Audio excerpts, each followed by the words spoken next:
ఇక్కడ చూసుకోండి, ఇప్పుడు నేను నిఫ్టీలో ట్రేడ్ చేస్తున్నాను.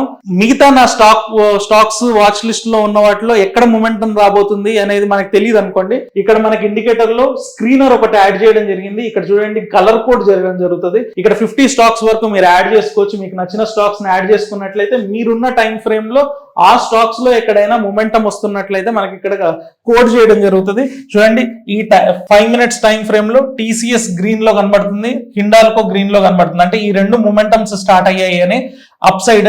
అదే Hindustan Unilever, L N T, Reliance, S B I N, Titan and bank నిఫ్టీలో రెడ్ చూపిస్తుంది, అంటే డౌన్ సైడ్ మొమెంటం స్టార్ట్ అయింది అని. ఈ మిగతా గ్రే అన్నిటిలో కూడా న్యూట్రల్ గా ఉంది, అక్కడ మొమెంటం స్టార్ట్ అవ్వలేదు, ట్రేడ్ ఆపర్చునిటీస్ లేవు అని మనకి క్లియర్ గా ఇక్కడ కనబడుతుంది. సో మీకు వాచ్ లిస్ట్ లో పెట్టుకోవాలనుకున్న స్టాక్స్ ఇక్కడ వేసుకున్నట్లయితే ఒక స్టాక్ ని మీరు చూస్తున్నా కూడా వేరే స్టాక్ లో మొమెంటం ని మిస్ అవ్వకుండా మనం ఇక్కడ ఈ వాచ్ లిస్ట్ లో స్క్రీన్ చేసుకుంటూ చూడొచ్చు.